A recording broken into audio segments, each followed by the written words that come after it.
All right. Well, hey, welcome everybody to our November 2022 meeting for the Google Educator Group of Ohio. This is a monthly meeting where we take a look at everything new in Google from the last month, share googly tips and tricks, and answer questions related to using Google tools in school.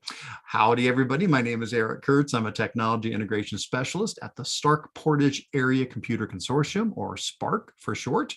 We're an information technology center serving schools up in Northeast Ohio. I am joined today by John. John, why don't you introduce yourself? Hi, I'm John Mansell-Pladel, and I'm with the Northern Buck Education Council, which is also an information technology center located in Archbold, Ohio. I'm glad to be with you this afternoon, Eric. Thanks so much for being here. We do have two other folks who help lead GEG Ohio. Neither of them are able to be with us today, but I want to give a shout out, as always, to Stephanie Howell and Sarah Kiefer. They provide so much wonderful support and great team members that help make all this happen. They're not able to be with us today, but we'll look forward to having them be back with us in some future upcoming meetings. Although this is the Google Educator Group of Ohio, anybody is welcome to join, even if you're outside of Ohio. I'm looking in the chat and I'm seeing some people saying they're from Texas, they're from Georgia, they're from Arizona. So that's wonderful. We're so happy to have folks. As long as you've got an interest in using Google tools in school, we're happy that you are here with us. Now, as usual, all the resources for today can be found in our shared agenda document. Now, if you don't have that document pulled up, or if you're watching the recording later and you're not sure how to get to that, probably the easiest way is just to go to the GEG Ohio website. That's at bit.ly/GEG Ohio. Once you get to the website, you'll then have, let me get back to the main page of the website. There we go. Once you get to the GEG Ohio website, you'll see a link for monthly meetings. And on the monthly meetings page, that's where you'll always find the links. So for example, here's today's meeting, November 30th. There's the agenda link. So those are always going to be there. That's an easy way to access those. So I would definitely encourage you to pull up the agenda document so that you can follow along with us as we go through this today. This is an editable document, so you're encouraged to add some things to this. If you scroll down through here, some spots where you might want to do that. There's a spot on upcoming events. That would be a great spot if you know about a conference that we don't have on the list, or if you know about some webinar or virtual event that people can take advantage of. Please put that in the upcoming events. That helps us to take advantage of these wonderful opportunities out there. Another spot that might be a good place to add in some resources would be in the show and tell section. So in the show and tell section, we share cool things we've come across. I've got a section, and so does John and Stephanie and Sarah, but there's one in here called GEG Community Show and Tell. And so I'll go ahead and make sure there's a free bullet point in there for you. Please feel free to add things to that if there's something you would like to share with the community. And then lastly, there's a question and answer section in here. Somebody's already put in one about Canva there. Please feel free to add questions to this section. And if you do have answers, add those as well, because John and I may not have the answer to the questions that people ask, but I hope all together as a group, we can support each other with those. Fantastic. All right. Well, with all of that said, let's go ahead and get on into our meeting. And again, thank you so much, everybody, for being here, seeing a lot of activity in the chat. A lot of people from all over, seeing some familiar names and faces, and I'm so glad to see you guys with us here today. All right, well, we've already done our welcome and introductions. Let's take a quick moment to touch on important links. This is where we always ask you to do the sign-in form so you can get your certificate of attendance. We do have a bit.ly link here to a GEG Ohio sign-in form. If you click on that, that's going to open up a Google form where you can fill that out. And then sometime between now and the next meeting, I will run AutoCrat and generate some certificates of attendance for you guys. So that's a great way to get that certificate for being a part of this meeting. And this is true even if you watch the recording. You're totally allowed to get a certificate if you watch it afterwards or watch it live. Either way is fine, but encourage you to fill that out. Next up, we do have a spot for our group updates. I did not update the number. I should do that. Let's see what our current number is. Looks at 1403. That's wonderful. We've gone above 1400. That's great. So 14, whoops, sorry about that. 14, so 1,403 members. If you have not yet joined our Google Educator Group listserv email discussion group, please do that. This has all the directions here to get joined into that. It's just a great way to stay connected to the other members in between the meetings, to ask questions, to share resources, to be able to connect with wonderful educators from all around Ohio, but honestly, all around the world. There's wonderful people in that group from all over.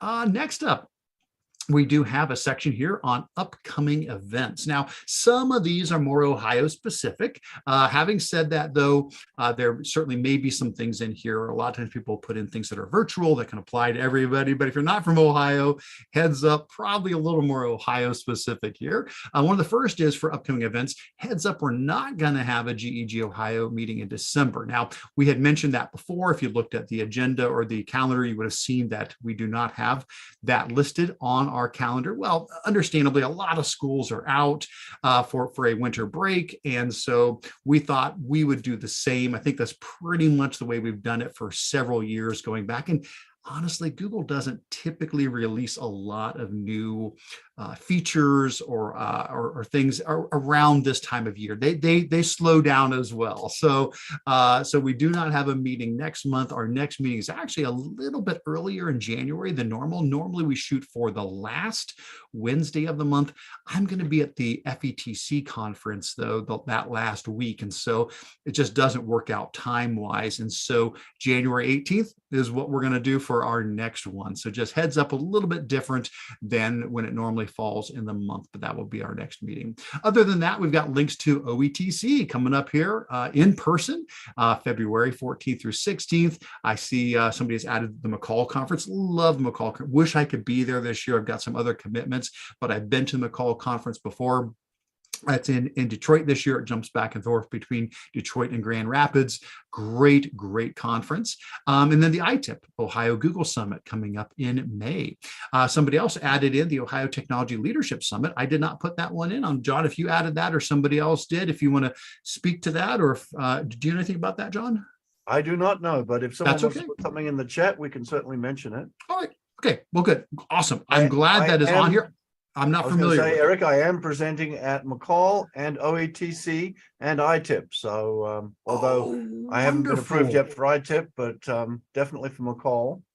Oh, that is great. So that is wonderful. So you'll be at McCall and OETC. Have you received feedback? I submitted things as well, and I had not heard back yet. Well, we sort of got because of I'm going to talk about the Ohio learning community, but we sort of get asked to do things by ODE. So Ohio Department of Education is now in charge of OETC. Right. So it's a little different than it's going to be in the past years, but first time in person in 3 years. So I'm looking forward to it. If we don't get 4,000 or 5,000 teachers there, I think there'll be something wrong. Yeah, I am really looking forward to it. This has always been one of my favorite conferences, mostly because so many wonderful friends that I have across Ohio that I just don't get to see normally. And so this is the place, this is the spot where we get together. That and the ITIP Summit as well. Both of those are just fantastic conferences for me, being able to see all of my Ohio friends. And hey, if you're not from Ohio, but you're close enough that you can get to either one of these, we encourage you to come. So, and the Neotech conference, excellent. Dan must have put this in here, March 14th for free. This is another one. Unfortunately, I'm not going to be able to be in person at it. I do have some other commitments, but we will have virtual sessions for that. And so I'm excited to submit some virtual sessions, some pre-recorded sessions for the Neotech conference, which again, if you're not here locally, hey, you can still take advantage of the Neotech conference because of all of the pre-recorded virtual sessions that are available for that one. So good. Eric, we have something in the chat. Dr. James Freeman, thank you. Registration for OETC will be opening soon. ODE is working to get registration open. That's fantastic. Yeah, I was just at the site recently and noticed it had mentioned that registration would be coming soon. Awesome. Good stuff. Very awesome. Well, if anybody wants to add any more things to the upcoming events, please do so. But I'm looking forward to hopefully seeing a lot of you guys face to face at some of these upcoming events. Good stuff. All right. Let's keep on going. All right. So the next section here is one of the big portions that we usually spend our time on in these meetings, and that's what's new in Google. And you know what? It's not as heavy this month as it has been in some of the previous months. Not to say that we won't fill the time. We probably find a way to do it. But there did not seem to be as many things listed. But hey, that is fantastic. What did come out was still really awesome things. So we're going to take a look at some new releases, some updates, some announcements from Google over the last month. I went ahead and I put in bold any of the dates of the ones that I thought would be good for us to chat about. If there's something we're skipping, if there's one of these like, oh, wait, that's a really good one, please throw it in the chat. If you want us to talk about one of the ones I don't have bolded here, or feel free just to click on the link yourself and explore some of these other ones. So I tried to pick some that I thought might be the most relevant for us to talk about. So, and Eric, I think your icons are a nice addition. Good. I'm glad that's helpful. Yeah, we did trying to figure out some way to indicate, do these updates cost money? You know, is it something that everybody can use? Is it part of the free version, or is it one of the paid tiers? And so those little emojis there I have put in when it's applicable. Some of these announcements don't have anything to do with that, but those that are like a specific feature that's coming out, hopefully this will let you know. It looks like this month, really, most of the stuff is available to anybody. I only see one here, which is this first one that had any sort of a limitation as to who is able to access it. All right. Well, let's go ahead and get on into these. I'll run through these, and John, as we do, feel free to jump in with any color commentary. Feel free to let me know if there's something in the chat. And what I'm going to do, I'm going to go ahead and turn off my camera just because while I'm doing this, I don't want to cover up anything. So there's a good chance I might end up covering up something on the screen as we're opening up one of these. So I'm going to turn off my camera for now. I may turn it back on later, though, as need be. But hopefully that gets me out of the top corner there and gives us full access to be able to see all this stuff. All right, let's get going. So the first thing that we're going to mention is a very small update, but hey, everything that makes life a little bit easier, we'll take it. And that is an easier way to set expiration for access to files in Google Drive. So here's the idea. You've been able to do this before. This is not a new concept. You've been able to say when you share a file, that it expires, access to it expires after a certain point. Well, what we've done, though, is this has now become easier to do. So we can do this while sharing the file, not after the file has been shared. And additionally, the ability to add expiration for editors instead of just viewers and commenters. So a little bit more powerful. So for example, let's say I want to share this document we're in right now, this agenda. If I hit the share button here, and if I were to come in and say, I wanted to share this with my trainer account. So I could bring that up and say, I'm going to share this with my trainer account. And when I do that, you'll notice I can choose viewer, commenter, or editor, but now I get this add expiration option right while I'm doing the sharing. So I can click that and say, okay, you can be an editor, but only until a certain time. And I can come in here and say specifically like, okay, we can work on this together, but as of the 15th of December, that's when that's going to end. And at that point, I could send that out and it would share this file, but with that expiration date on when that person has edit access to the file there. So again, not something new, other than the fact that in the past you could set expirations for viewers and commenters. Now you can do it for editors. The big thing is just it's easier to do. Now, it does appear that feature is part of the paid the paid version where you can set the expiration while you are doing the sharing. So heads up on that. All right, let's keep on going. Next up, quick reminder to migrate your classic Google sites. So this has been going on for a long time. Google Sites, we've had the new Google Sites for a long time, but classic Google Sites, Google has been telling us they were going to shut down the old Google Sites many times before. We've had a lot of dates that have come and gone. Well, this is the most recent date that they are saying, which is going to be January 30th. So supposedly January 30th of 2023, any remaining classic sites, you'll no longer be able to edit those, and they will automatically get converted over to new sites as drafts for you to take a look at. So if you still have anything still hanging around that you had created with the classic version of sites, please do go in and get those updated. It's a very easy process to do. I finally did it. I went into all of our old classic sites and I let them get converted over to the new Google sites.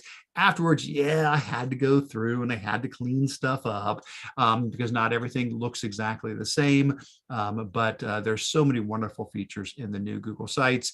It makes it very easy. There are still a few things that we're missing. Yep, there are some stuff that was in Classic that never did make it over to the new Google Sites. But at the same time, we did pick up a lot of new features in there. So that is good to have those. All right. I see Kristen asked, is there a way to know if your site is classic or new? Well, it's kind of like Coke. Yeah, Coke Classic and you got New Coke. They just don't taste the same. Now, they'll tell you. It will jump up with a big banner to let you know. Let me see. I probably have some that aren't like actual production ones. Let me see if I can, let me pull up Google Sites.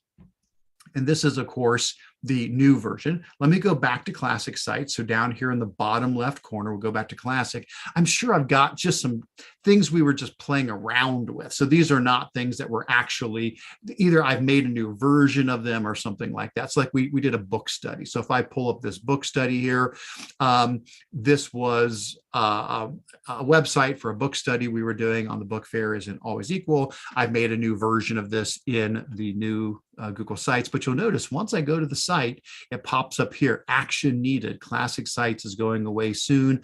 Upgrade your site now. So it makes it, really obvious that is one of those sites.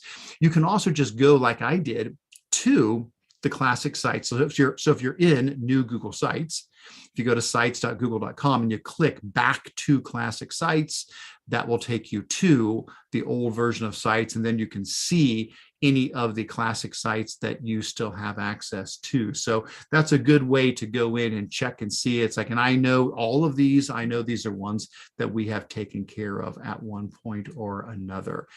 So just heads up about that. Looks like we may finally be getting to the point where that really is going to happen. All right, good stuff. Let's keep on going.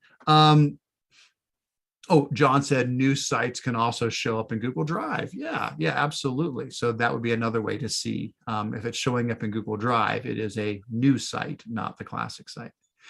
All right, let's keep on going. Next up, this is one that I have particular interest in because I'm always interested in AI, and Google has a mobile app, which is their AI Test Kitchen. And I do have this installed on my phone. I do have the AI Test Kitchen app installed on my phone. And I've been using it for several months. And it allows you to be able to connect with Google's Lambda AI tool to be able to have it have a conversation with you, or to have it describe something that you come up with in your mind, or to come up with steps to solve a problem. So it's a really neat tool to start experimenting with the AI. Well, it sounds like they're going to be updating what is being tested in the test kitchen. So being that it is a test kitchen, I thought it would just always have those features in there. Well, they're adding some new things into it. So I guess we're calling it, season 2 of Test Kitchen. So the new stuff they're going to have is they're going to add a City Dreamer and one tool called City Dreamer, one tool called Wobble. So basically, the City Dreamer tool is you're going to be able to describe a city, and it's going to create these text to image models. So basically, you'll describe it, and it will create these amazing cities. So here's some pictures here. And so let me see if I can pull up the other one. The other one looked like it was there you go. So here's what some s'mores buildings might look like. So apparently that was the text prompt, was a s'more building. That's fantastic. I absolutely love that. That is amazing. The other one, I think, what was it? A cyber city. Okay, so the description was a cyber city. And so that is what they had created. So that's going to be one of the new tools to play around with in the AI Test Kitchen app. The other one is Wobble, where you describe a monster, and then again, using text to image, it will create this creature for you, and then you can wobble it to make it dance. So I'm not sure what the text prompt was in this particular case. We don't see that, but whatever their text prompt was generated this monster, and then you can make it dance.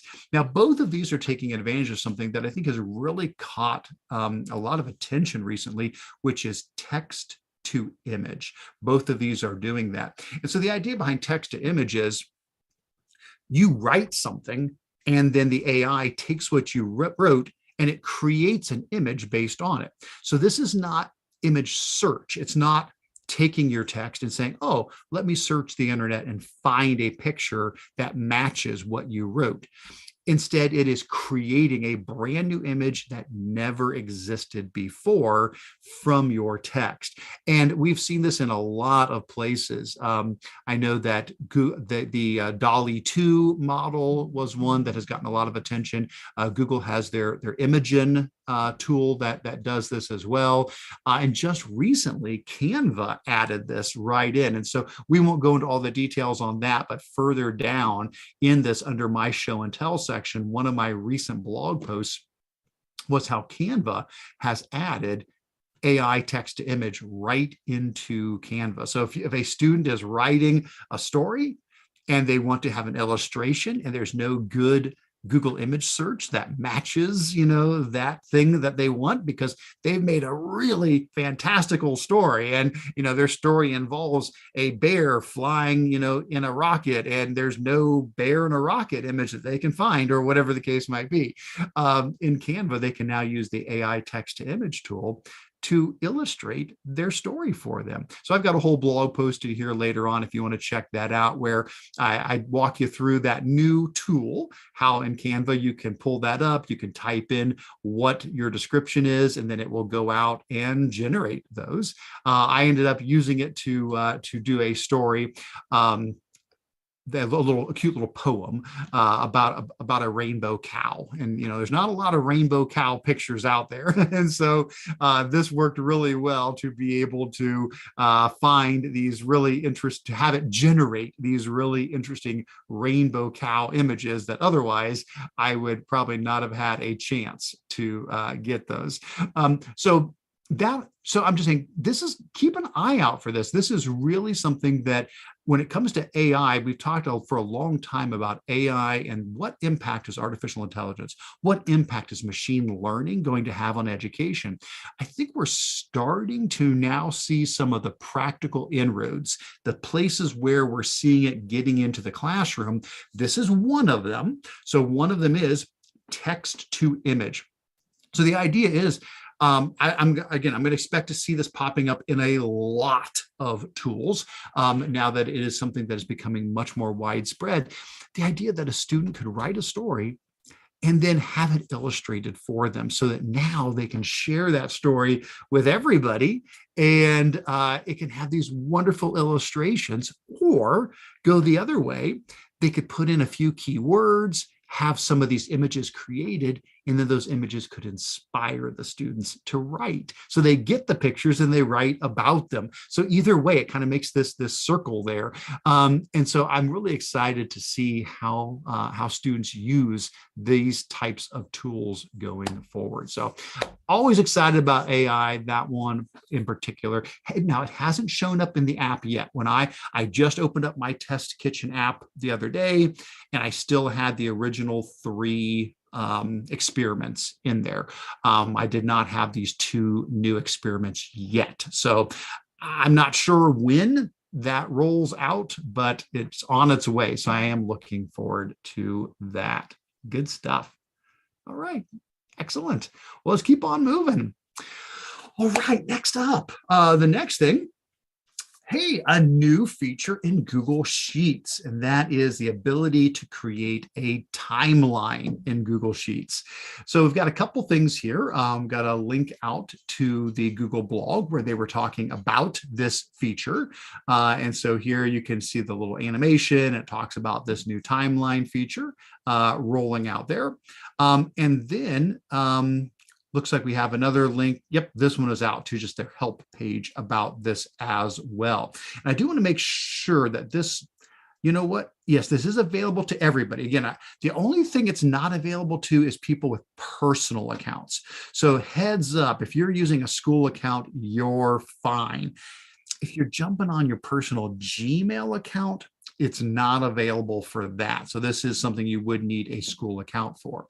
Now, what I ended up doing, I got pretty excited about this. So further down in the agenda, under my show and tell, I did do a blog post on this new Google Sheets timeline creator. So there's a whole blog post down here in my show and tell. I'll go ahead and open this up. So later on, if you want to dive into this in more detail, I do have this full post here linked in. I ended up doing a video, so it's like a 14-minute video. You can get into all the details there, but I've also got, written directions and pictures here as well. Probably the easiest thing is just to open up a finished example. So let me just open up a finished example here. I'll make a copy of this one. This will be the fastest way to show you the idea behind this. So basically, here's what you got. This is my spreadsheet, and I have a tab that I called events. You could call the tab anything you want. But in that tab, what I've done is I've added in some columns, and these are specified. You can name them, I think, anything you want, but if you name them something different, you would have to then match them up in the timeline settings to say, oh, my column called date is the same as the start date. So if you use these headers, I think that's the best way to go because that's actually what Google's looking for. But basically, you can fill in these 6 columns with information about the events you want to put on your timeline, and it will generate a timeline for you. Now, the only 2 that are required is the start date and the card title. You do have to have a date that it starts, and you do have to have a title for it. Everything else is optional. You don't have to have an end date. You don't have to put in the details. You don't have to have a color for the card. You don't have to put it in a group. All that is up to you. But assuming that you have done this and filled all this out, basically you just select those columns and you go to Insert Timeline. And that's it. It creates a timeline. And so I already did that. Here is the timeline that it created over here. So you can see that I have color-coded things before the war, and then during the Civil War, and then after the war. So I use different colors for each of those. And some things that don't have an end date just show up as a short little blurb, a little card. Those that had a specific end date, you'll see a beginning and an end to that. And for any one of these, you can just click on it and it will give you the card details. So you click on it, it pops up over here with all those details and any hyperlinks you put in. You can click on them and they are active hyperlinks. So there you go. So this would be a neat way for students to be able to create a timeline. Now, there are a lot of great timeline tools out there. At the top of the blog post, I included other ones that I think are useful, like the one in Flippity, Timeline.js from the Night Lab, Sutori. There's a lot of great timeline tools out there. This one I would say is simpler than a lot of the others. It's, you basically, you've seen it all. That's pretty much the whole timeline tool. What it's lacking, there's not a way to add images. So I wish you could. I tried to put pictures in a bunch of different ways, and it didn't care. No matter how I put him in there, it would not show a picture in the card details. So it doesn't support multimedia. It does support links. It does allow for the emojis. So I put those in. The other thing is, it doesn't give you a lot of control over the date range that you view. Like you can view this by days, or by weeks, or by months, or by quarters, or by years, or by multi-year. But multi-year really means 5 years. Now I'm zoomed in a little bit, so that's why it's not quite showing 5, but here, there you go. So at 100% zoom, you can get 5 years in at a time. So this is not going to be something you're going to use to to do a timeline of something on a geological time scale, because you only can look at 5 years at a time. So it would be great if this could be adjusted, so you could put in how many years you want the view to be. I think that would be helpful as well. Now, keep in mind, this was not designed for schools. This was designed for businesses. It's meant for people to do a timeline for a project they're working on. That's the idea. That's why they thought, well, nobody would need more than 5 years, would they? Because again, the people who added this to Google Sheets, they're thinking from a business point of view. So we just need to let them know, hey guys, educators will take anything you create and we will co-opt it and we will make it our own thing. So we may need to give them some ideas for some other things that they might want to add into that. So heads up, the new timeline tool is available. It is rolling out. So chances are you probably have it by now. It started on November 16th for the scheduled release domains, and they said 15 days. So you should be pretty close. If you're not seeing it, you should see it within the next couple of days. All right, good stuff there. Again, let me know if you have any questions at all about the timeline or any of those things that we are taking a look at here. So again, we've got the links up here to the blog posts from Google on them. But if you go down further into the show and tell, that's where you'll see, here's my blog post on the timeline creator with my examples, as well as my blog post on Canva's AI tool. So those are down in the show and tell section there. All right, good stuff. Let's keep on going then. Next up with what is new in Google. LumaFusion. Now, you've probably heard us talk about this for a while. This has been something that has popped up in our GEG meetings from time to time. It is a video editor that began its life as a tool for iPads. So this was a mobile video editing tool that was incredibly, and is incredibly popular on iPads. One of the most popular video editor tools out there. And they promised a long time ago, hey, we're going to make a version that basically is an Android version, which would run on Chromebooks. And it's finally available. So I do have it. And if you want, I'm happy to pull it up here and show you guys what it looks like. But these resource links will give you a lot of details about this.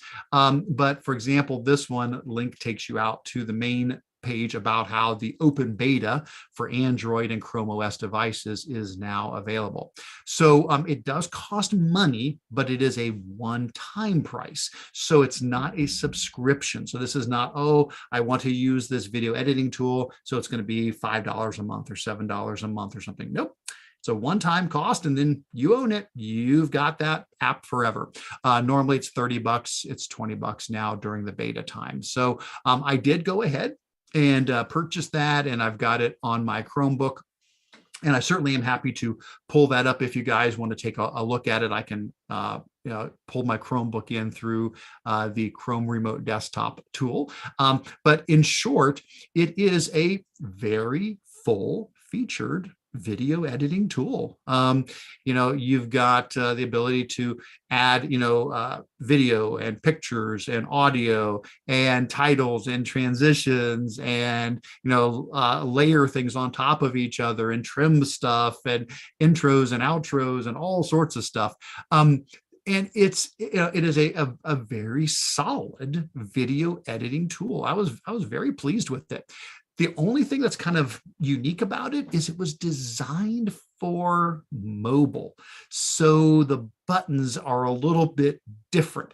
I'm used to things being like in menus. I'm used to, drop down menus and stuff. And so it's more that you gotta get used to what the icons mean, and then, click on the icons there. So, I guess I was going to see if I can make that a little bit bigger so you can see this is just an example of what the screen looks like when you're editing there.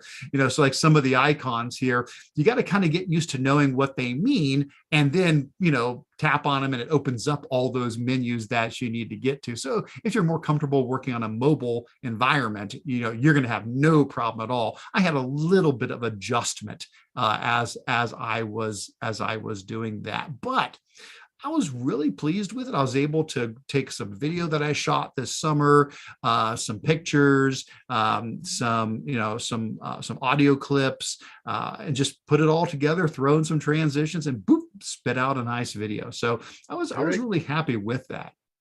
Peggy has a question. It's only it only runs on the Android side of a Chromebook. It doesn't run in the Chrome browser. So absolutely true. Now that's going to be different from another one that I'm going to talk about later here. So the LumaFusion program is still a mobile app. So it's something that runs on iOS normally. Now it runs on Android, but because it runs on Android, you can run it on a Chromebook. Remember, Chromebooks can run Android apps.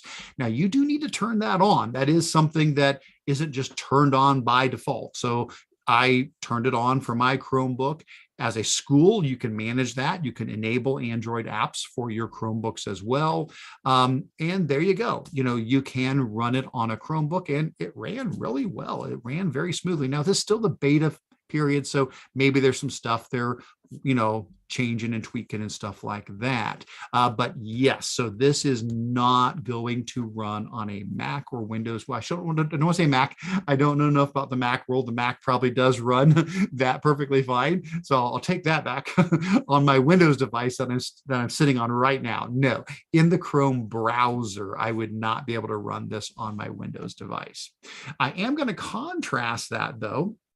I think I put in the link. I hope I put in the link. Did I not put in the link? I must not have. I will have to add that. So we're going to add a link here a little bit later. There's another one that I've been playing around with. I really thought I added it in. I guess I didn't. Okay. So there's another one called Clipchamp that I've been using just in the last few days that runs beautifully on a Chromebook, and it is browser based. So it would run on a Mac, a Windows, a Chromebook. And I honestly like it better than LumaFusion. As much as I thought, oh, this LumaFusion is really great, I don't know. Once I got a hold of Clipchamp and I started playing with it, I'm like, this is really good. And I was able to do video editing even quicker and easier and I thought with even more features. I thought it was really feature rich. Clipchamp is owned by Microsoft, but it's free. Now there's a paid version if you want more bells and whistles, but it's free and it runs right in your browser. So it runs on a Chromebook. And it was fantastic. I really liked it. I'll throw in a link for that. I included it in one of my links of the week. I think it was this last one here, but I will actually copy and paste the information into the show and tell here so that you can get to it a little bit easier. I see Whitney mentioned, have I ever used Kapwing?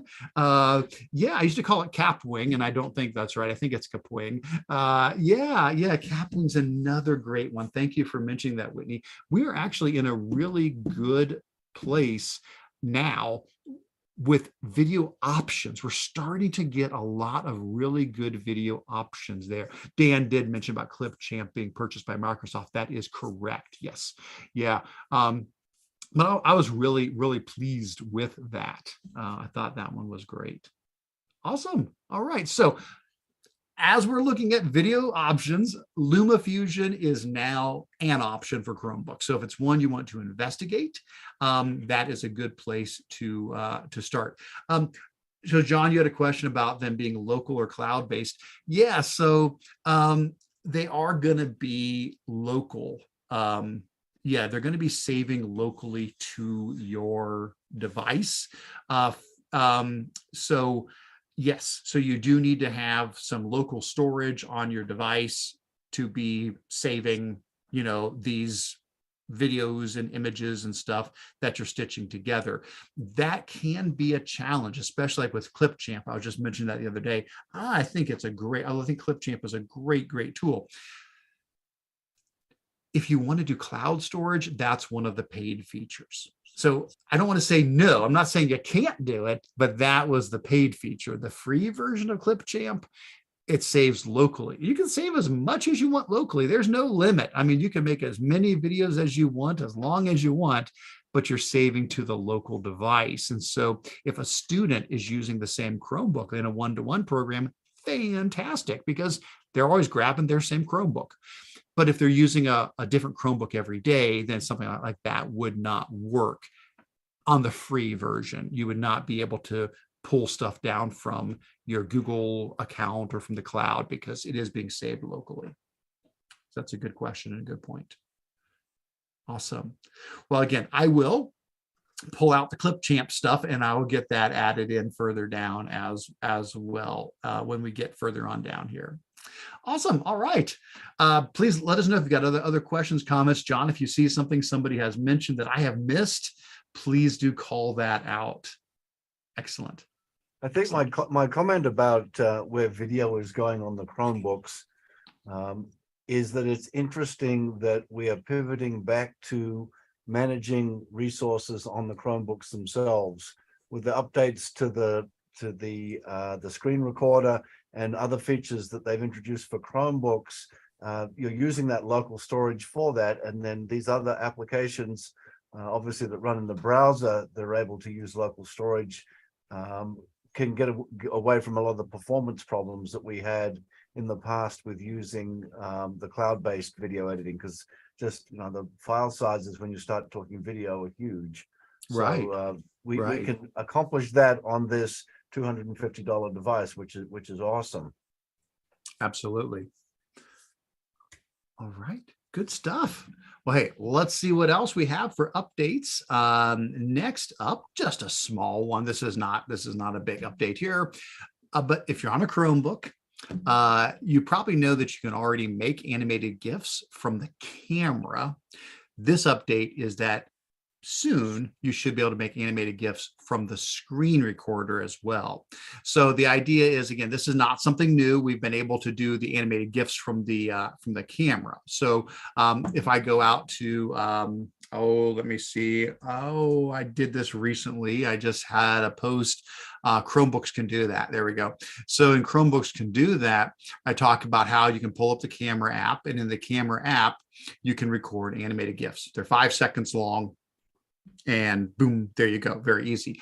The suggestion is that it looks like, according to some of the updates that seem to be rolling out here, that this same feature is going to be coming to the screen recorder. So instead of the camera, if I pull up the screen recorder tool and I'm recording, what's on my desktop, that instead of just saving that as a video, we'll have the option to save that as an animated GIF as well. So, hey, that's nice. It's nice to have more ways to be able to take the content that we're recording, because if it's a GIF, hey, you can put it anywhere. You can drop it right inside of a document. You can put it in a slide. You can do a lot with it. That it's very easy to do, share it on social media. Where if it's a screen, if it's a video, you have to consider how you're able to share that differently. So nice to know that is an option. Good stuff. All right, next up. The next thing, this is a project that Google's in the middle of right now, where they've been doing research over the last 2 years to try to dig into what it looks like the future of education needs to be for us to be successful. And they've been connecting with lots of experts all around the world. And so they did post just recently the first portion of this. So this is a blog post here that will give you the gist of it, but also take you out to their website. And on the website, if you head out to their website, that's where you can download the PDF. of part one, where they've got, again, all this work they've been doing for the last couple of years, talking to lots of folks and doing a lot of research to pull this information together. We've still got two more parts coming up. And then they also have some videos that they put together on this as well. So just to give you the really, really boiled down version of this, I know I'm not doing it justice here, but what it basically comes down to is they're saying something that I think a lot of us are going to agree with here, that number one, jobs need problem solvers, and this is on the rise. The need for solving problems, being a critical thinker, that's a skill that is skyrocketing, and that is going to be changing what skill sets are needed in the workforce. And so guess what? We need to develop lifelong learners. We need to help students not just learn a fixed skill set, but we need to help them be lifelong learners. And this is a very comprehensive document. It's like 60, 70 pages long. This is a really big document here. And they go into a lot of details on this, but you're going to get some of the key things that we've talked about. Like, for example, of these skills, what are companies most interested in? So for example, the things that are in this, this lighter green, well, middle green, shall we say, this is the increasing. And so critical thinking and analysis, that is, most businesses are seeing that as increasing. Problem solving, that is increasing. Self-management, that is increasing. Working with others, collaboration, that is increasing. And then some other things are maybe not as much increasing, they're more stable. And so we have seen this for a while, and this is going to show us once again how important critical thinking, problem solving, communication, collaboration, those skills are, and how important it is for us to make sure our students are getting an education that is fostering lifelong learning mindset and skills, so that students will be able to be successful in the future. I loved this one. This was a great one. They're talking about how do you use YouTube, because we're talking about being a lifelong learner. 51% said figuring out how to do things you haven't done before. Yeah, there's other things like just passing time. Sure. Yeah. We do that. Or deciding, what product to buy or something like that. Understanding what's happening in the world. Absolutely. Those are all valid uses of it. But look at that. 51% of the use is coming from figuring out how to do things you haven't done before. And I love that. That is so true. It's showing that we are becoming, hopefully, lifelong learners. We're saying, okay, if I don't know something, I can find that out. As a teacher, our role is not necessarily being the sole dispenser of knowledge. That now it's being able to empower our students to find knowledge and to be self-learners and lifelong learners themselves. Yeah, awesome stuff. So again, I know I did not do that justice. That is a very brief overview of that. I would encourage you to dig into this document. I hope that I will have time to read it in much more detail, even myself. I'm looking forward to diving into this a whole lot more than that. Excellent. All right. Next up, this one is still rolling out. It has not shown up for me yet, but hey, good to know it's on its way. If you are a spreadsheet person like me, if you love spreadsheets and you love pivot tables, the ability to resize pivot tables was announced in one of their little recaps. This is something that they do now and then where they say, this wasn't an update that was big enough to get its own blog post. So we're going to throw it here, in this little recap thing. And so basically, I think I've got an animated GIF here. Let me show you. Let me see if I can find it. Let me grab my downloads. I think I've got it here. Let me see if I can find it for you really quick. Pivot table. Here we go. Here we go. This should be it. So yeah, I don't know. It's probably not really easy to see here. This is not the best animated GIF, but basically you're gonna be able to resize the pivot table editor. So over here on the right-hand side, where you're controlling all of the rows and columns and values and filters when you're building your pivot table, sometimes this can become difficult to manage. If you've got really long headers for your different columns, this can be a challenge. So if you come in again, I'm sorry, there it is. Yeah. So if you come into this and you're working on your pivot table, if it's way over here, it can be difficult to actually read the different headers that you're trying to work with. So you're making sure you're selecting the right thing. There's going to be the ability to grab this little bar, stretch it over, and resize it. Again, I have not seen this yet. I just checked today, hasn't shown up yet on my account, but hey, I'm happy to know that that's on its way. So thanks, Googs. We will take that happily. All right. All right. I'm going to clean up a few of my tabs here. I know we're getting close to the end of the updates. So let's see. I think the last thing that I was going to point out in the updates before we move on to show and tell and Q&A was Google announcing the best apps and games of 2022 from Google Play. Now, this I think ties in really well to what we were just saying earlier, because what is Google Play? It's Android apps. So we say, Eric, why are you talking about Android apps? Because Android apps run on Chromebooks. And I think we're going to see more and more and more schools and people embracing this and going, you know what? This is opening up a whole new world. There are things I've not been able to do on my Chromebook that I can do if I do it as an Android app, because that gives me other, resources and features and development that's been done in that realm that maybe hasn't been done for the Chromebook on its own. So I was curious about this. I took a look at it, and a lot of it is what you would expect. It's like, oh, here's good games to play, and best apps for personal growth, and everyday essentials and for fun and whatever. But here's what caught my attention. These are all good. Please check all these out.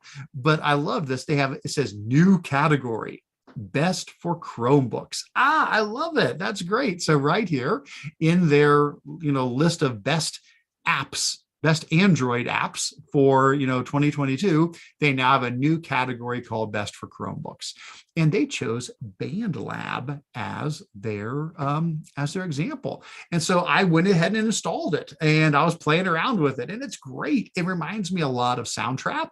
But it's a mobile app tool, whereas Soundtrap I've always used as a website tool.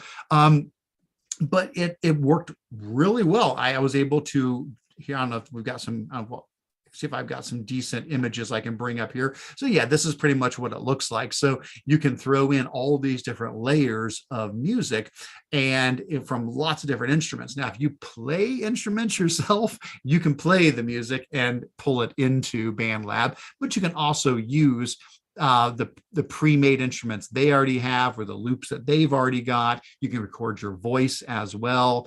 From everything I've seen, people really love this. It's been one that has been a great tool for creativity. Here, you kind of love this. Here's a drum kit here where you can use these, different, numbers or letters to play your drum kit there. That's fantastic. So I've used it for maybe 5 minutes total. So I certainly am not an expert on it at all, but I do have it installed on my Chromebook. I installed it as an Android app on my Chromebook, pulled it up, and boom, was able to start throwing together some music there right away. So pretty excited about that. It looks like I didn't do anything with the collaboration, but that's great to know that you can collaborate, and you have unlimited free cloud storage with up to 50 collaborators per project. So folks that are doing music, I'd love to know. Are you using this in your music education program? Are you familiar with that? Again, I don't have a lot of experience in that realm. Soundtrap is probably the one I'm most familiar with. It reminded me quite a lot of Soundtrap, another excellent music tool that I would certainly recommend on Chromebooks as well. Good stuff. All right. Well, that gets us to the end of what's new in Google. We are going to shift gears here and talk about show and tell. We're going to talk about, what are some cool other things we've come across, new extensions, or a neat project, or something else that we want to share with folks. Before I do that, let me just pause for a moment. John, did you see anything we missed as far as updates? Were there any questions or something we skipped over? Anything before We we had some move good on? comments in the chat. And Peggy agrees how comprehensive a document that was that Google's put out. Certainly, I think it's going to be worth digging into. And lifelong learning is something that I think we all need to endeavor to promote. And certainly the idea of how the workplace is changing and how we as educators need to be aware of those changes in the workplace.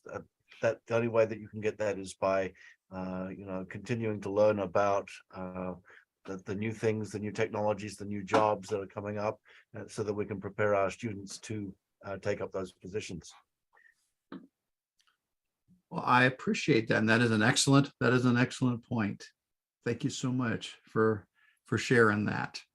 All right. Well, hey, let's go ahead and move on to our next section, which is show and tell. Now, John, did you have something you wanted to share this week? Because I would be happy to throw it over to you if you want to chat for a moment before I share my things. If you want to jump on that link, you got it. There. Absolutely. That'll take you to the course catalog, and mostly I just want to talk about the Google Level 1 and Level 2 are now open, and these are courses that are led by instructors that we have. Actually, they're Northern Buckeye instructors, Chris Malanga and Christy Hughes. We used to offer this only to our members, but since we became part of the Ohio Learning Community, we've contributed these courses. So Google Certified Educator Level 1, I'm going to click on the button there. Sure thing. Where it says PLC. Yep, just that you one got right it. There. That takes you can then see there's the information. These are free, and these are for any Ohio educator.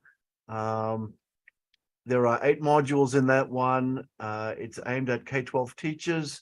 You can get a certificate at the end of it, or you can optionally get 1 graduate credit from Ashland University. So it's probably the same for other people around the world, but in Ohio, teachers have to renew their teaching license, and they need so many hours of continuing education units. So you can get a graduate credit is one way to do it, or you can just accrue enough hours. Obviously, make sure that you sign up for the certificate from this meeting, because you can get 2 hours or 0.2 CUs for each of the meetings. So that's another good way to get those credits. But these are available there. We have a syllabus and the standards alignment. People just, if they want to sign up for one of these courses, you would just click on the enroll button, and that would take you directly to the course system. And you can use your Google account to create an account.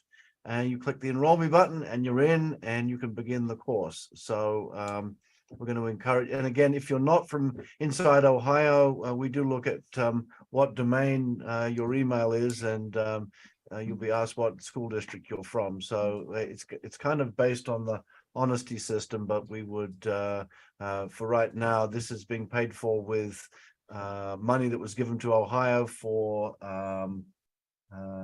the response to the COVID pandemic. And so we've developed all of these courses. So this is the Google Educator Level 1. It is 12 hours. We have Google Certified Educator Level 2, which is 24 hours. And you can get graduate credit, 2 hours graduate credit for it. Obviously, you can take these courses from Google has their own materials online. The difference between this is that we actually have a learning community that is part of this, and you'll be part of a cohort of teachers that will be completing the coursework. You can ask questions of your instructors. You can ask questions of each other. And there is a lot of benefit to be gained from having courses that are facilitated rather than just click through. We are also working on, those are only 2 Google courses right now, but in December, just around the corner, we're going to be releasing a Google for support staff. And Google for support staff is really, it's more of a, you're not doing any assessments, there isn't any work to do, but the learning materials that we develop for these other 2 courses are available. So if you are a bus driver or another support staff worker in a school district and you'd like to know more about how to use your Gmail account, then we're developing modules for them so that they can easily get a little bit more help with that. And then you can you can complete one or many of the modules in that particular one and then get a certificate at the end. If you want to just go back, Eric, to the top level again by clicking on the courses button there. We've got one, cyber safety for teachers, which is teaching all kinds of internet safety.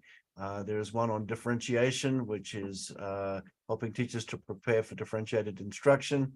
Unpacking Ohio's social emotional learning standards, and blended learning are the 3 other courses that we have available. So these are the first 6, and we should be releasing probably another 6 in December. And we will be posting in social media and other places on that. But if you're looking for some CUs, these courses are now available for anybody to sign up. So that's all that I had to share, but this is what I've been working on pretty much for the last year and a half. Wow. Well, it shows that this is fantastic. What a wonderful resource for Ohio educators. And it's just going to grow from here, because I know in the conversations we've had, you got a lot more ideas and a lot more things to come from you guys, but also from other folks all around the state of Ohio. So that's wonderful. Thanks, John. Excellent. All right. Well, hey, before I go into my show and tell, I do want to remind you that Stephanie and Sarah were not able to be with us this week, but they are constantly producing wonderful resources. Sarah has her Tech You Can Do weekly newsletter, which I sign up for that, and I get that. I get that every Tuesday. I think she sends it out Monday or Tuesday. I always look forward to that coming out. And then Stephanie has her weekly update that she does through her Google group that she has set up. Now, I am a member of that group, just not on this account. This is my work account. On my personal account, I'm a member of that group, and it's a fantastic Google group. It's a great group to be connected with, a lot of great educators sharing lots of great resources. So thanks to Sarah and Stephanie both for all the stuff they're constantly producing. All right. Well, let's go ahead and pop up to my stuff. So we won't go through, I know there's a wall of text there. I don't want to scare you. We're not going to go through everything in there. I'll highlight a couple of key things. So first thing under my show and tell is I likewise have an email discussion group and would absolutely encourage you to join that. The link here will take you out to a page where I explain the email group.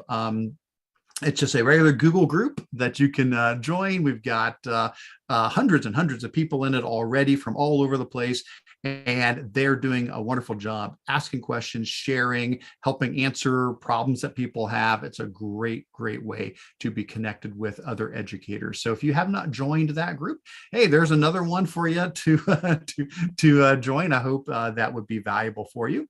And I've got my weekly newsletter as well. I send this out typically on Monday mornings. And so if you have not signed up for that, you can do that as well. I share all the new stuff that I've created recently and all of the neat new things I've come across as well.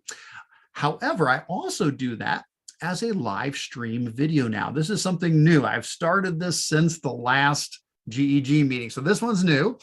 Basically, the content that I share in my weekly newsletter, which again, I think it's still great to be part of the newsletter because, you know, hey, it pops up in your email and you just got it there. But For folks that want to go a little deeper than the newsletter, so in addition to getting the newsletter, if you want to go deeper than that, I've been doing live streams on Monday nights at 7 p.m.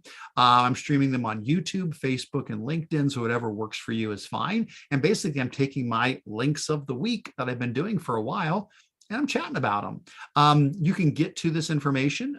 There's a Google Doc that I have linked in here. I've also got this linked in on my blog as well. But if you do head over to the Google Doc, basically what you're going to find here are the links for the next one, which is going to be December 5th. That'll be next Monday. So here's the links to watch that. And then below there are where the links are going to be shared. So I don't have them posted yet. You have to wait till next week to see what they are. But each week, you'll see I typically share about 5 things from around the web and typically 2 things from my blog. And I go into detail on those. So it's just nice to be able to have a more in-depth conversation than just, hey, here's a link. It's nice to be able to actually try it out and explain it and dive into it and do the thing.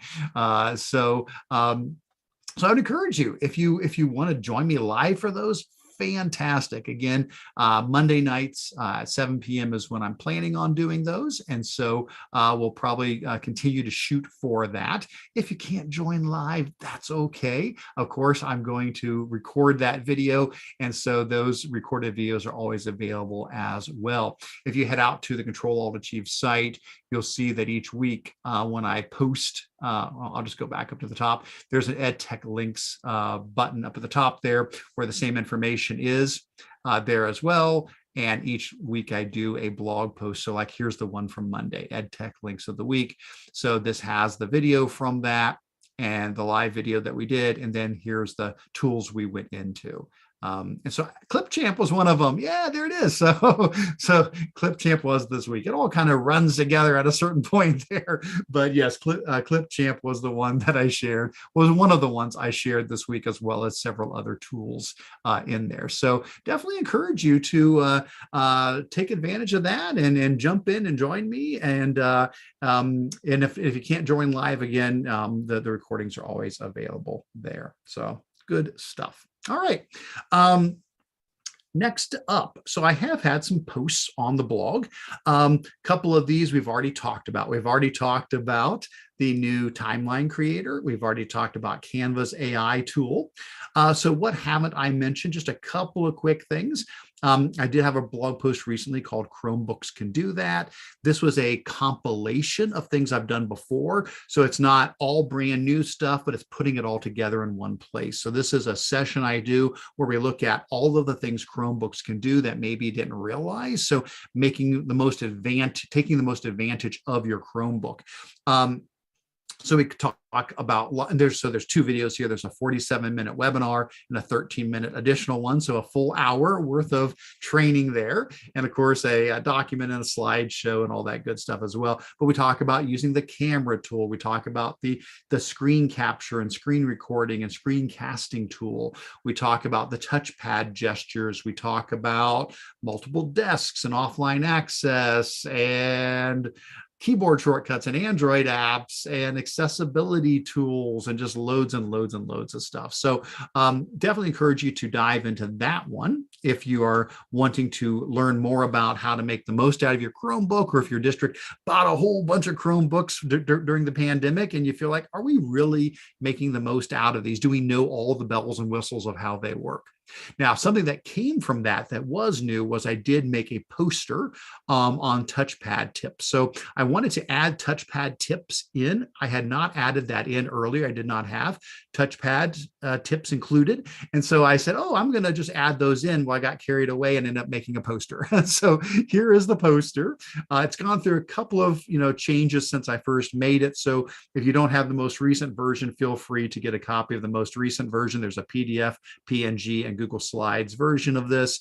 And basically, we're just going through the 1 finger, 2 finger, 3 finger, and 4 finger gestures on a Chromebook and what all the different movements mean. And then the blog post also goes into each one of those and talks about those different touchpad gestures. So that is available there. Thanksgiving is past, but it's always good to know this resource is here. The What I'm Thankful for Turkey. That's one that I've enjoyed sharing for the last couple of years here. feel free to bookmark that and bring that back up next year when Thanksgiving rolls around again. Great activity for students to build their What I Am Thankful for turkey. And then a lot of people did like the calendar templates that I had made in the past. So I did make a new set for the 2023-2024 school year. So if you're already planning ahead, if you are planning that far ahead, good for you. But these are this full year template where you can see the whole year at once, and then you can fill in colors for different days. Then you can add over to the side what those different days mean, and take it from there. And I've got a couple of different versions of it, a 10, 11, and 12-month version, but you can also just copy and paste and make your own. You can take one of these and move the months around as need be. If you need to adjust it, that is perfectly fine if you need to do that. All right. And then most recently, what I've put on the site as we get into our winter holidays, I do have a blog post on 8 googly wintertime activities for kids. Again, stuff I shared before, but a lot of it's been updated and kind of cleaned up and rearranged for this year. So it's the old classic favorite ones like the build a snowman with slides, or decorate a tree, or wintertime magnetic poetry, holiday greeting cards, the Google Sheets activity I did last year, the math activity on 12 Days of Christmas, the pixel art ornaments with Google Sheets, using emojis in Google Docs for wintertime rebus stories, and then a holiday lights writing activity with Google Docs as well. So all of those are available to use if you're looking for activities that hopefully are going to be fun for the students as they're getting maybe a little bit stir crazy with the holidays coming up, but also hopefully valuable. These all encourage creativity. They encourage writing. They encourage content area skills. And so hopefully they'll be valuable as well as fun for the students. And then the last thing that I put on Control-Alt-Achieve was my 12 days of ChromeOS coming up. So this is bit.ly/ChromeOS22. So I haven't done one of these in a while where you do like a 12 days of something type of thing as you approach Christmas. So we're doing ChromeOS this time around. And what I've decided to do is do 12 days where I'm going to be sharing tips, tricks, lesser known features, or helpful ideas related to Chrome, the Chrome web browser. And so these are going to come out one per day. I plan to start on the 5th. I think I'm going to do 4 a week. If I make any adjustments, I'll just change the dates on the bulbs as we go here. So if these numbers change, that just means I needed to make an adjustment with my schedule. But that's my plan right now, is starting next Monday to start rolling these out. You can, of course, just come here and click on this, and these will become clickable. When there's something there on December 5th, for example, you'll be able to click it and it will take you to the resource for that. So you can just keep coming back to this blog post to get to them, but I'm also going to post them on the blog separately. And of course, you can sign up for the email group or the newsletter to get those sent that way as well. So I'm looking forward to sharing those. That's going to be fun. And then I just said, hey, is anybody else doing holiday and wintertime activities? And oh my gosh, so many people reached out to me. So I added these to the bottom under other activities. And there's just so many amazing things that people are doing. And so I'll probably keep adding to this list as people send me more things. But folks, there is no end to professional development or student activities. Lots and lots of amazing things that people have been kind enough to share here as well. So there you go. So those are my new things that I put on Control-Alt-Achieve. Beyond that, the other things I've included in here, love to give a shout out to this one. So this was from one of the folks in our Control-Alt-Achieve email group, Lancy Collins. She had shared her what not to do slideshows. I'm like, these are so great. I've got to share these. So the idea is, if you want to teach students how to make a good slideshow, one way to do it would be to show them intentionally bad slideshows, and then have the students pick those apart. So for example, this is one of them here where it's about, about plants. And as you go down through here, you've got a slide with way too many patterns, or a slide where the text is not a different enough color from the background, or too many animations, or lots of small pictures, or spelling errors, or the famous wall of text, or things that look like a link that aren't really a link, all kinds of stuff like that. These are great. I could see these really being a great way to have fun, get your kids laughing, but then really get them thinking about what makes for a good presentation. So Lancey, I really appreciate you sharing those. And then lastly, I did have some Chrome extensions that have come across recently that wanted to just get on your radar. They've all shown up in one of my EdTech links of the week. So if you want more details, you can find these in one of these EdTech links of the week. But it's things like Unhook, which is a Chrome extension for YouTube, where you can clean up YouTube. You can hide the comments. You can hide the sidebar. You can hide the chat. You can hide the playlist. You can hide anything. You can just turn things on and off. It's fantastic. So if you're a teacher showing a video in class, you can clean up YouTube exactly the way you want it to look, so that while you're playing the video, there's not a chance of any of these other things appearing on the screen. And then DeepL is a Chrome extension that translates text for you. The thing that makes it different is that it translates text that you while you're writing. And so I found a lot of translation tools, a bunch of them out there, that you can select the text. And if it's like, I don't know, text on a website. So if I'm reading an article, it can translate that. But I haven't found a lot of them that can translate text that you're typing into a text box. Most extensions don't understand text boxes. DeepL does. So while you're actually typing like a Google form response, you could translate the text you typed. That's really cool. I have not seen extensions be able to do that before. So I was happy to see that.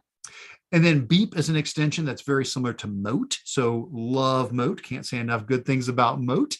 But if you're looking for something similar to that and you want to explore, Beep is a neat one to explore. It allows you to leave voice notes in Docs, Slides, Form Sheets, Classroom, and Gmail. The big difference is at the moment, it is unlimited. Other than the length, your recordings can be 3 minutes long each, but there's no limit on how many of them you can make. Now, will that always be the case? I don't know. Maybe they'll change it at some point. But at the moment, it's free, unlimited recordings. So I thought that was great. And Jessica said, yes, she's the one who suggested DeepL at GAETC. Yes.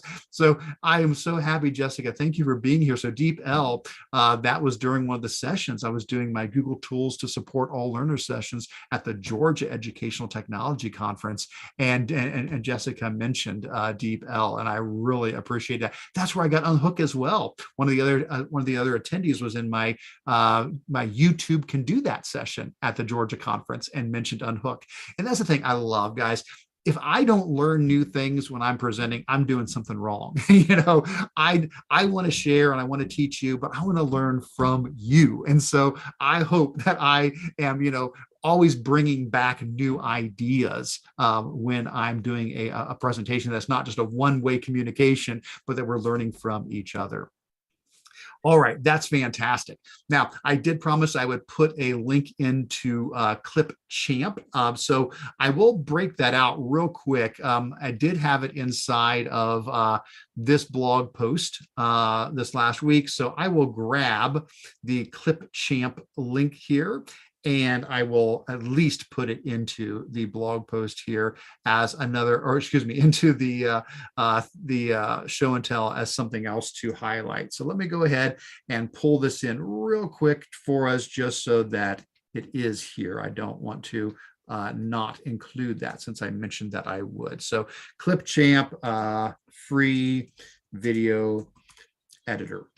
Free web-based. Let's do web-based. Free web-based video editor. Whoops. If I can type, that would be even better. There you go. So that was the other one we were talking about earlier. And again, really, really pleased with Clipchamp. It's a really nice video editor. It's got loads of great features, unlimited exports, up to 1080p, free audio, image, and video stock footage, filters and effects are free. You can pull from Drive and Photos. You can record with your camera or record the screen, and it works on Chromebook, Windows, and Mac. And I was thrilled with it. It worked really great for me. I had a really nice time. The only thing was, remember, it's saving locally. So be aware, you got to make sure you're still on the same device because it's saving everything locally unless you pay for cloud storage. All right. I think that gets me to the end of my stuff. Let's see, we had some community show and tell. So thanks to everybody who has shared resources here.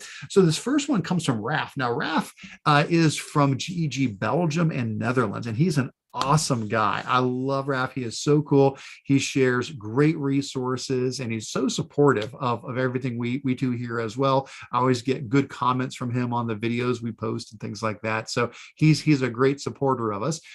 He said he wanted to give back to our community. And so here's a video link. I won't play it right now, but I'll give you the gist of what he's sharing. This is a loom he recorded. So I would encourage you, it's about a 2-minute long loom. So you can zip through this pretty fast. And what he's talking about is Quizlet. I understand there's been a lot of changes with Quizlet lately, and people have been like, oh boy, a lot of the things that used to be free, they're not free anymore. It's hard to get to certain things that we used to enjoy. So he did a video here on how to get to some of the features that are harder to find. Now, let me see if I can show you real quick what he was showing. I'll pull up Quizlet real quick here. I think I probably have probably something I could just use as a sample. Let's just use one of these as a sample here. All right. So let's say I'm in Quizlet and this is some biology terms. What he was saying is there were a couple of games. There was a gravity game and a spelling game that are no longer showing up as options here. And he said, but what you can do is, let's say you go into like learn. Well, when you go in to this, up at the top, if you look at the address, it's going to have Quizlet.com, the number of the data, I guess, whatever you want to call it, the number of the question, the question set, it has a unique number, and then the word learn. Well, he said if you go in there and you change like learn to gravity, then it's going to pull it up as the gravity game. And boom, there you go. Now you're playing the gravity game. Or if you go up and you change it to spell, then it'll change into the spelling version of that. So I thought that was great, and I don't know if it's a matter of they're intending to hide these things or if they're just changing how things are laid out. But he goes, hey, listen, if you're trying to get to those games and you haven't been able to, you can adjust the URL to be able to do that. So I appreciate Ralph so much sharing that. And then it looks like Dan has shared about the ebook being live, finished and live. So awesome. I've been looking forward to sharing this out far and wide. And so Dan has shared that their OER ebook is now finished and ready to go with loads and loads. Oh my gosh, loads and loads of pages of OER content. So this is fantastic. Looks great. Wonderful content in there. Definitely looks like this will end up being one of my ed tech links of the week. That's where I love to find stuff like this. Now, Dan, looks like you said your website that goes along with it is also up and running. So there we go. So you can get the ebook here, and you can also get to the content on the website as well. Love it. That's great. So people have more than one way to access the content. Excellent. I love it. That is great. Thank you so much for sharing that. All right, guys. Well, I think that's going to bring us to our Q&A section. Again, John, if I've missed anything, if there's something from the show and tell that we meant to cover and didn't, or if there were questions we have not answered, please let me know. But let's take a look. fair warning, I have not seen the questions yet. I've been talking this entire time, so I have not seen these. So I don't know that I'm going to have any answers here, but let's at least get these questions out to the group. And if other people can type in some responses, this would be a great time to help support folks in the group. All right. So the first question said about how Canva has so many neat new resources. And you're right. Oh my gosh, I love their new text to image tool, for example. But like Canva, every time you turn around, they add a new tool. It's just like they are such a quickly developing platform.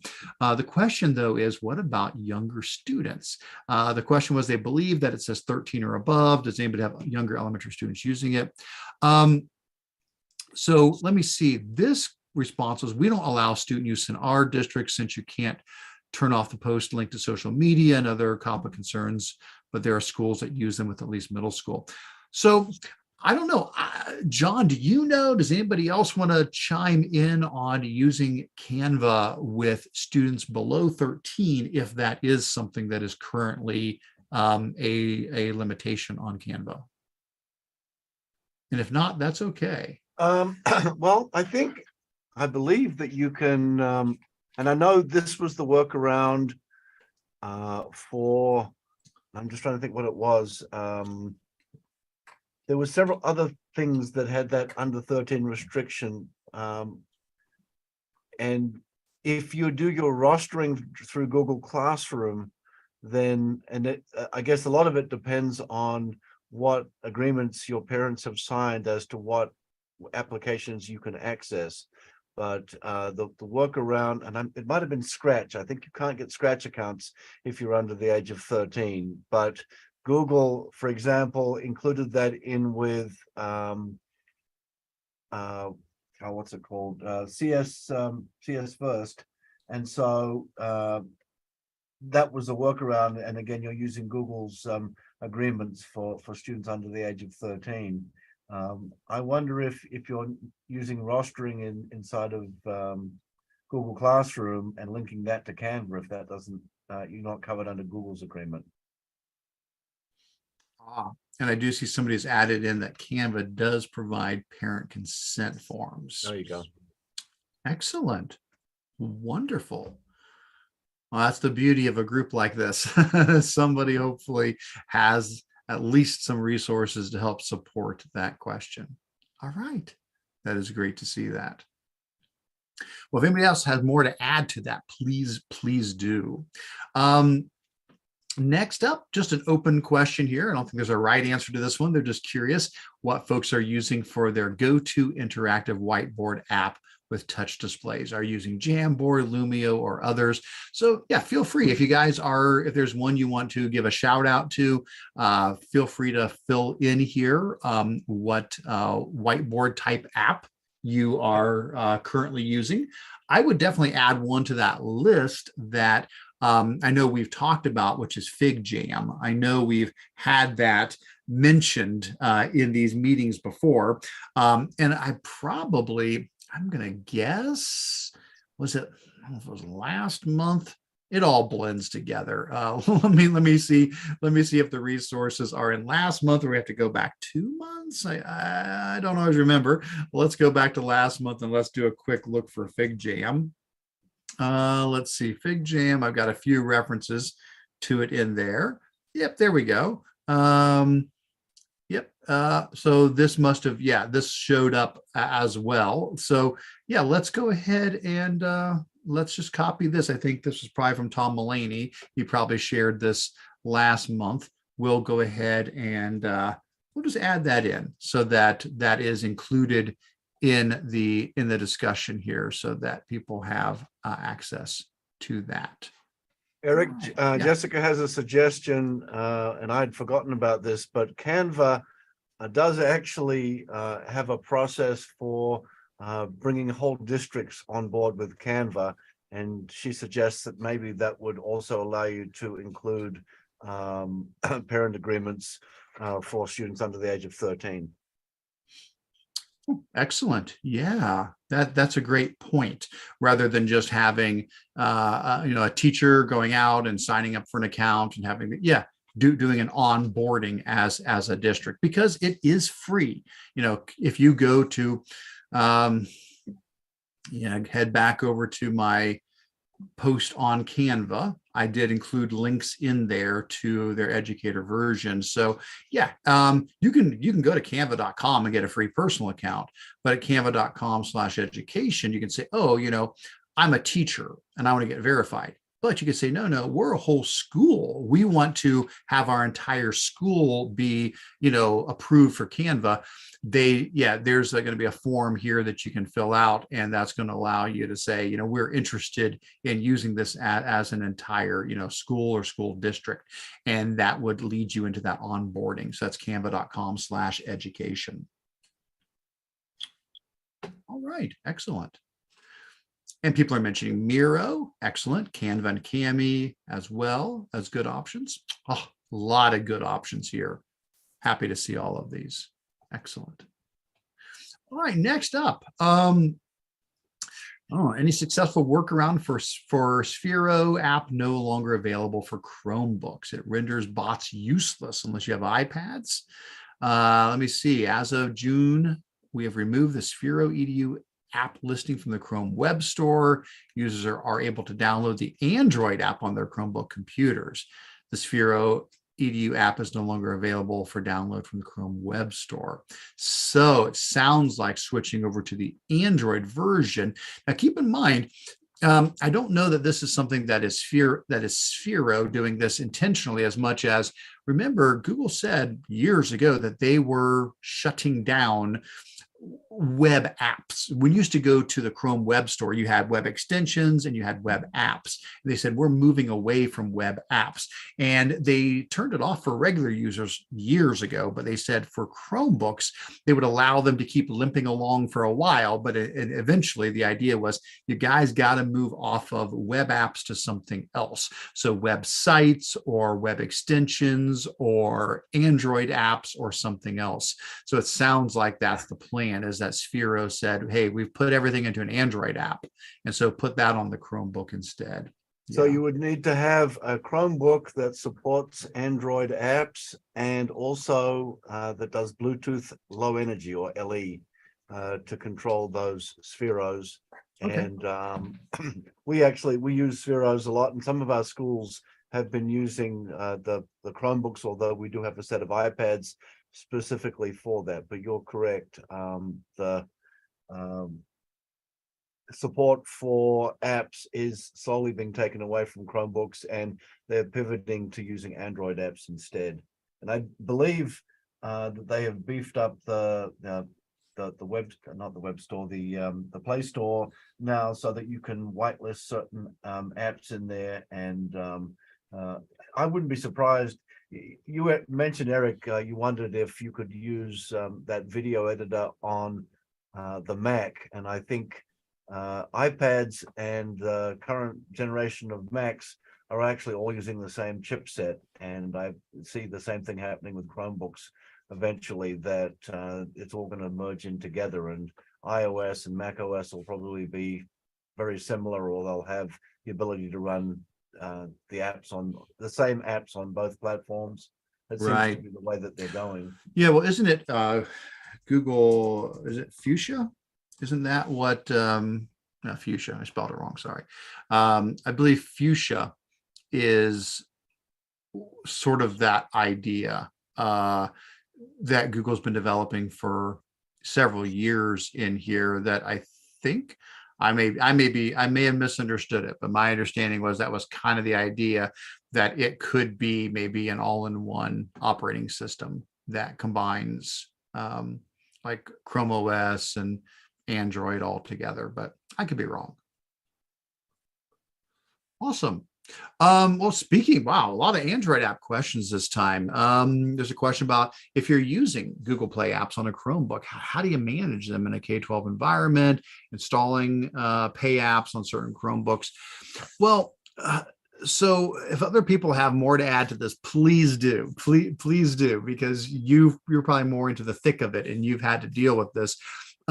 Short answer is you're going to manage this through your admin console, much like you manage extensions. You can go in and approve apps to be used on Chromebooks. But at the moment, unless it's changed, I think they weren't allowing paid apps into that. It was just like the free apps.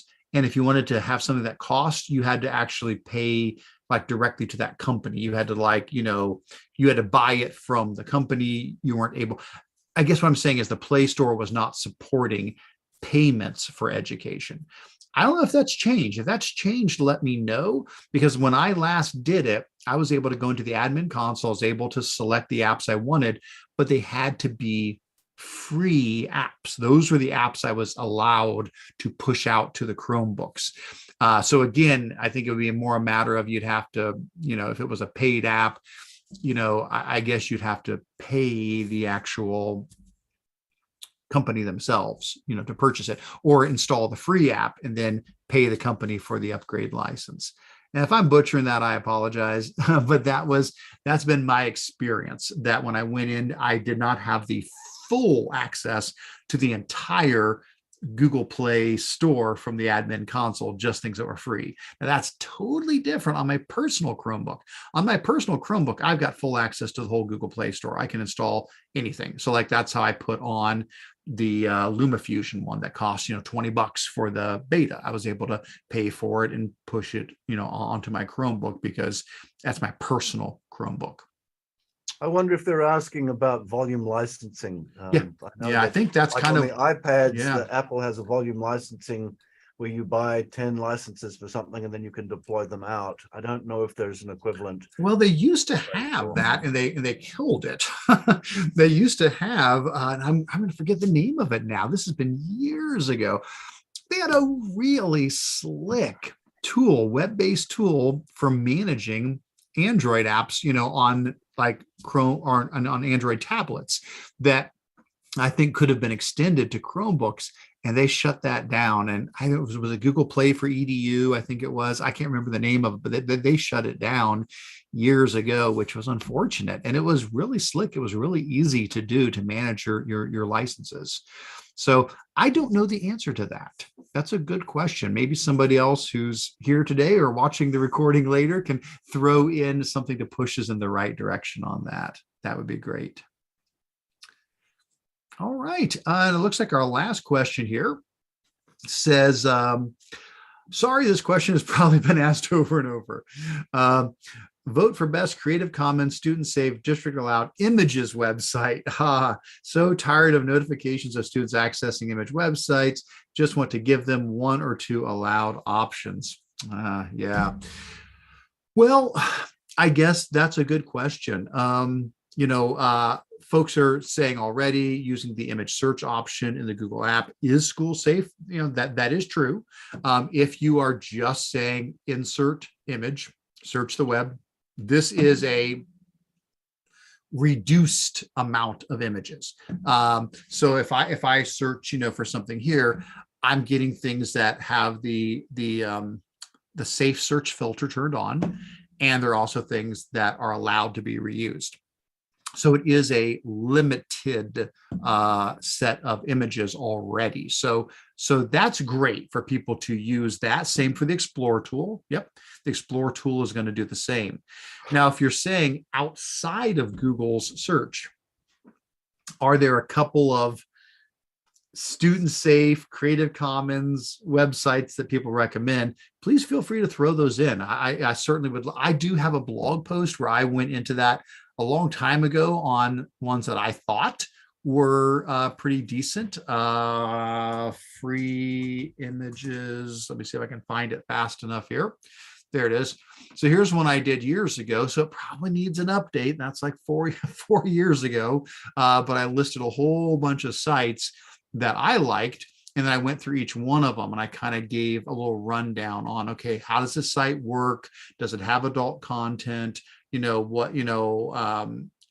Just other, details about it. Do you need an account? And so I'll throw this in.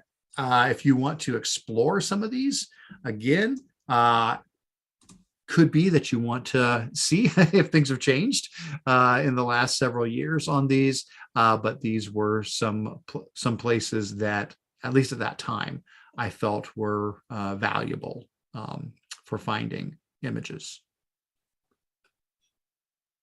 Awesome. Good stuff. Good stuff there. Well, folks, I think that is getting us close to the end of our time. Now, having said that, I am absolutely happy to go a little deeper into any of the things that we've talked about. I know with some of the things I just mentioned them, if anybody would like to, if you want to see Beep, if you want to see Deep L, if you want to see Unhook, if you want to see Clipchamp, I can go into any of this stuff, but we can also be here for 10 hours and we don't want to do that. So I guess I'm trying to balance giving you resources and also balancing the time we spend on them. So if anybody has some stuff that we touched on today that you would like to have a little bit more information on, please speak now. We would love for you to throw that in the chat now if you've got things you would like us to dive a little deeper into. Again, I'd be happy to fire up any of these. I've got all these extensions installed. I've got all the apps and the tools installed because I've tried them all out and happy to show them. But having said that, as we do start to wrap up, we'll give you some time. If you've got some things to throw in the chat, this is the time to do it. A couple of things as we start to wrap up. First of all, thank you. Thank you for being here. Thank you for taking time, whether it's live or if you're watching this recording later on. Still, it's your time. And that means a lot. So I really appreciate you taking the time. I know that it's going to transfer to benefits for your students. And in the end, that's the idea. We want to eventually make a difference in our students' lives. So thank you for the investment you're making in that. As a reminder, please make sure you did sign in. We do have on page 2 a Google form to sign in. It's very simple. It allows me to generate a certificate of attendance for you that I'll send out sometime between now and the next meeting. Speaking of the next meeting, don't forget, nothing in December. We're taking a break, but we'll see you mid-January. So January 18th will be our next meeting. I will get all the links, added to the website and added to this document like I always do, so you guys can access those as well. A big thanks to John for joining us here today. John, did you want to add anything else as we started to wrap up here? I think you covered it pretty well. I want to encourage people, if you didn't participate in the chat or you have questions, that continue the discussion in the Google group. And we've got over 1,400 people in there, and the Google group is only as good as you, the members, make it. So if you contribute or you have questions, think of us as your brain trust. And if we don't know the answer, somebody else out there does. And having 1,400 people looking at something is a pretty powerful brain trust. It absolutely is. I'd like to wish everybody in the group all the best for the holidays, and hopefully we will stay healthy, and look forward to seeing you all in January.